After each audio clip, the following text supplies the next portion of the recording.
Well, you guys get the rare end of a donkey today.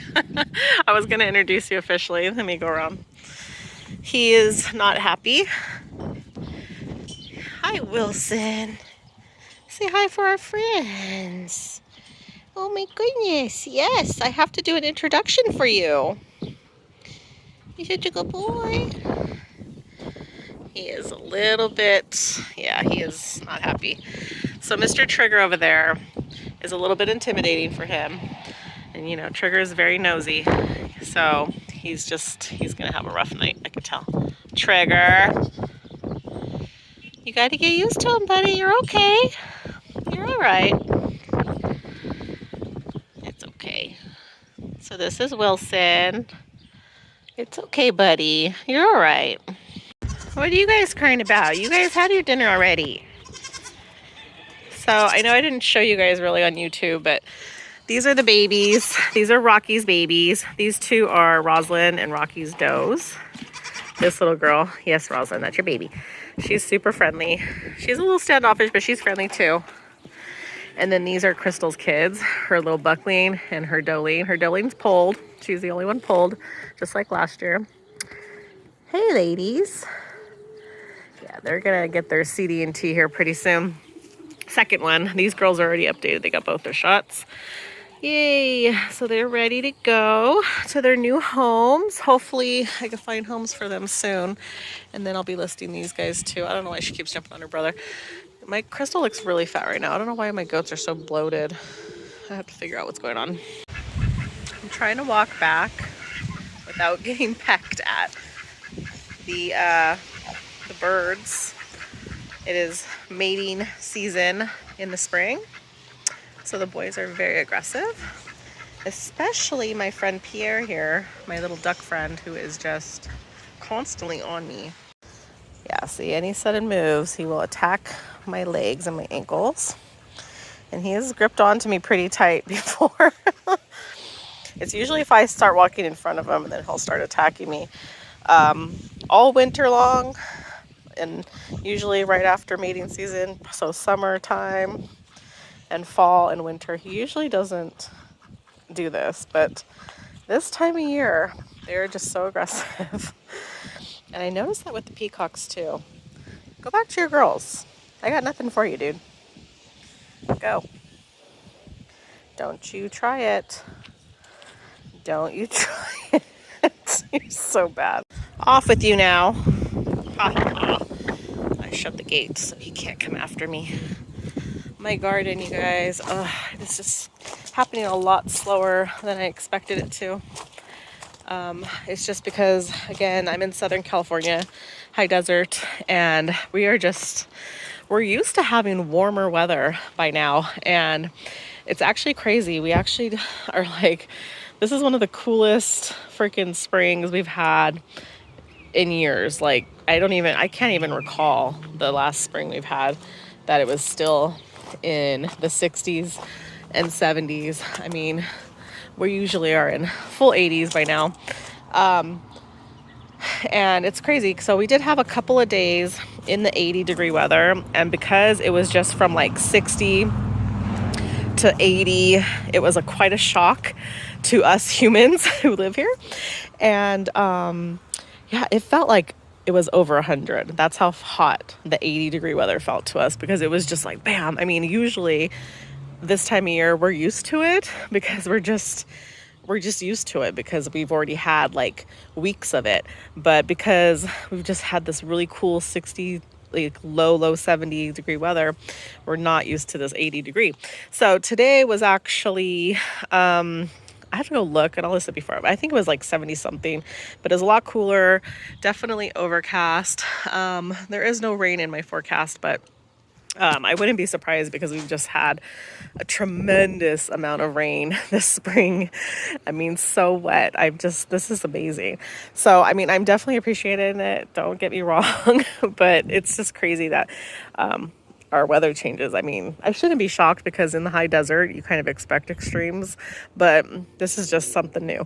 The one thing I was worried about were my frost hardy plants, like my brassicas here and my cabbages, because, you know, they don't like that type of weather.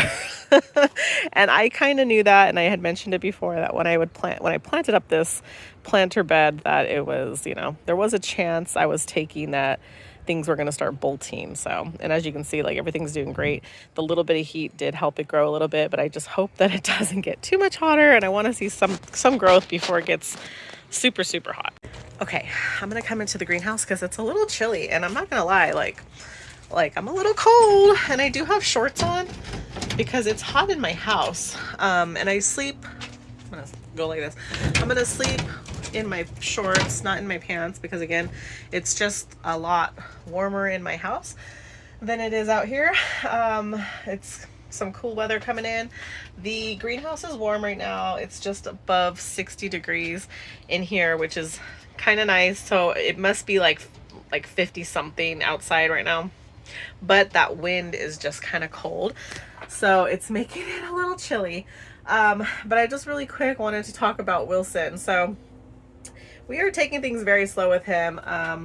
We adopted him through the BLM, which is the Bureau Land Management, if you guys didn't know, who take wild Mustangs and wild burros and sometimes just other wildlife, and they try to rehome them or put them in programs. We have this lady who works with them, and she trains them. It's just basic training. They have to be able to train right into a trailer and be able to pick up their feet for a farrier in order for them to get adopted.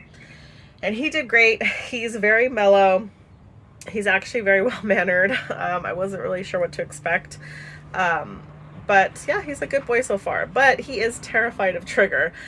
He's terrified of both horses, but I think because Liberty, we've kind of just introduced her a little bit faster than Trigger, because again, Trigger's very aggressive and like pokes his head in and wants to be like right there with him. It's just taken a lot longer because Wilson's just kind of like, again, terrified of him and doesn't want really nothing to do with him. I mean, I'd be scared too. He's so huge. So I put Trigger in the middle stall this time, kind of by accident. The horses both ran into the stalls before I had a chance to like separate them, and I just locked them in. And this is the first night that Wilson is going to be stalled next to Trigger. I do kind of feel bad for him, but again, they're safe. They're both in their separate stalls. I have a feeling that it's going to be a pretty rough night for Wilson. But then it's okay. So tomorrow what we'll do is I'm going to probably just take Wilson out and put him in the round pen and then let the horses out. Again, just they have to be within close proximity because our property is pretty small, and they do have to get along. I don't expect them to be best friends, but they do need to learn that they're okay. So, and we have just kind of been taking it slow this whole time with Wilson and introducing him to all the different animals.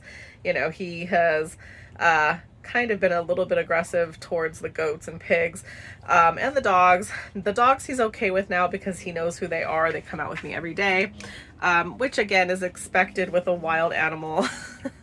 And if you didn't know anything about donkeys, that they're very territorial, so they kind of have to learn, who is part of their family. So there you go. So on a side note here, let me try to adjust you just a tad. I went ahead and planted more seeds in the greenhouse. Again, this time of year, usually planting seeds or starting seeds in the greenhouse is out of the question because we're talking this little cold frame greenhouse, whatever you call it, is usually in the high hundreds because it's very hot. 80 degrees outside means over 100 in here. So planting seeds is out of the question. But again, we had those couple 8 days in the 80s. Again, it was hot in here, but it wasn't, I knew it was going back down. We're going to look at 60s, high 60s to low 70s all week. I think more 60s than 70s. So I knew it would be okay. And I'm just starting some flowers because I think what I'm going to do is, because we're kind of in that weird space where we want to plant things outside, but we don't want to rush things. I am a huge person that likes to rush and get things over with, because I'm a very impatient person. So, I mean, when it comes to gardening, it's teaching me to be patient because I'm typically not a patient person. But I know that things take time, so I'm just gonna let them do their thing. So I am going to probably this weekend, because it's supposed to be, I think, in the 70s. I am going to probably finish up my fourth bed. Well, my third bed I started tomatoes, but my fourth bed I think I'm gonna try to put in my eggplant and my peppers. I think the peppers will be okay. We're not gonna dip into any cold weather. However, and they do need to come out of their nursery pots because they are starting to look a little bit, dragging, a little sad. So I'm gonna be doing that this weekend, and then just again direct sowing some stuff like I don't know if I'm gonna do carrots. So carrots is one of those things that I have grown it in the spring, and it doesn't do the best. However, I do get something. So I don't know that I'll do that. I might stick them in that bed, the first bed that I did that has all the brassicas and stuff, because like I said, I don't expect that stuff to last very long. So if that stuff peters out, I will stick carrots there, because again, that's like the shadiest bed that I have, and I think they'll be fine. And I like to experiment. I mentioned this before, so we're gonna experiment with that and see what happens. Now, the tomatoes, I'm still kind of figuring out what I'm going to use for trellises. I have just some basic tomato cages and stuff that I ordered on Amazon that I don't think is going to hold up very well to my beefsteaks and my tomatillos. So I'm still trying to look around for things like that. I can do cattle panels if I want to, because I do have that stuff here.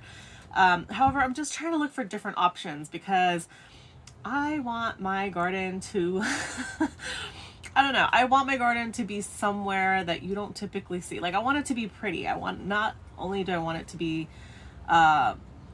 full of green, pretty vegetables and flowers, I also want it to be aesthetically pleasing.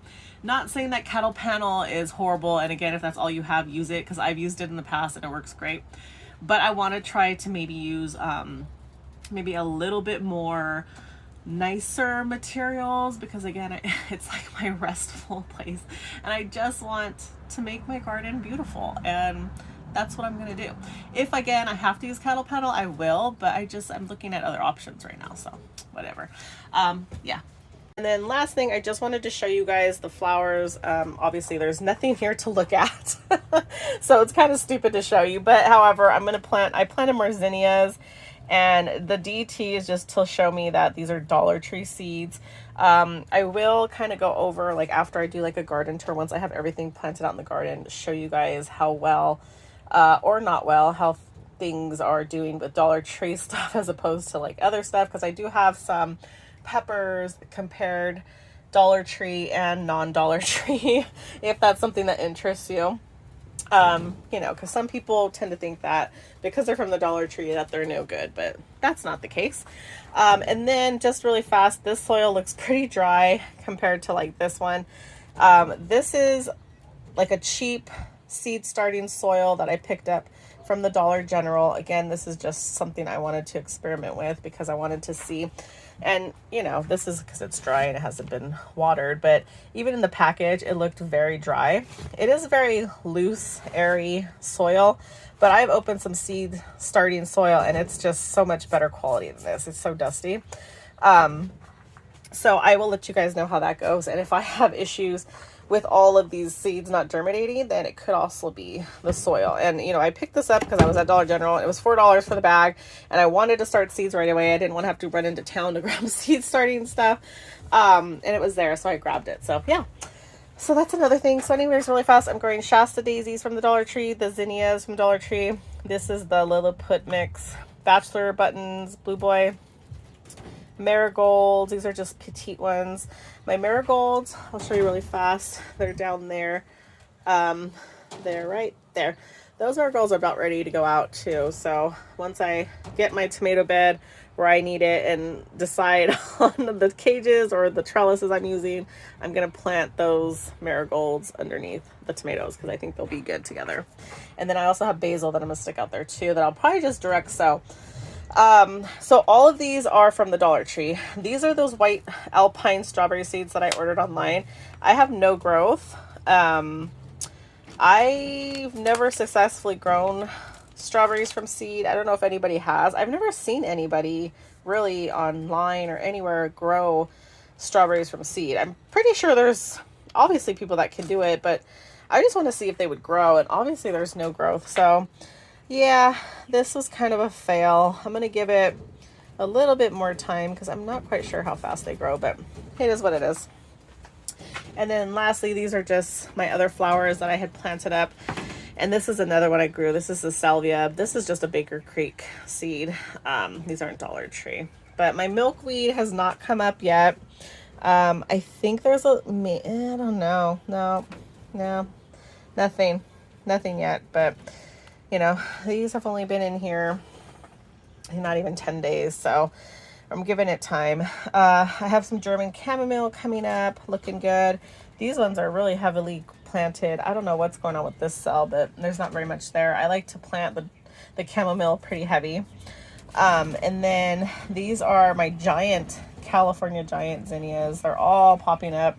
I am going to be separating some of these seeds so that I can get more flowers. And then my Munstead lavender, nothing. I've tried to grow this in the past as well, and nothing has grown from it. So, you know, it is what it is. I'm trying my best here, people. But anyways, I just wanted to give you guys a quick update and then show you guys officially the donkey, because I know the last video he was kind of far away and I didn't really get to show you guys. And I know some people like to see the animals. It's not everybody's thing, but I feel like, again, because gardening season is coming, it's going to be taking a lot of attention away from the animals, and that's okay because everybody has their own thing. I also do have playlists that are listed down below if you guys just want to see just different things. Obviously, gardening is going to be in one playlist. I have to make one for different animals, but I mean, obviously, farm life. You see my farm life playlist, it's basically animal stuff. So it is what it is. But I just want to say that, and I'll see you guys in the next video. Thank you guys so much for watching. See you guys later.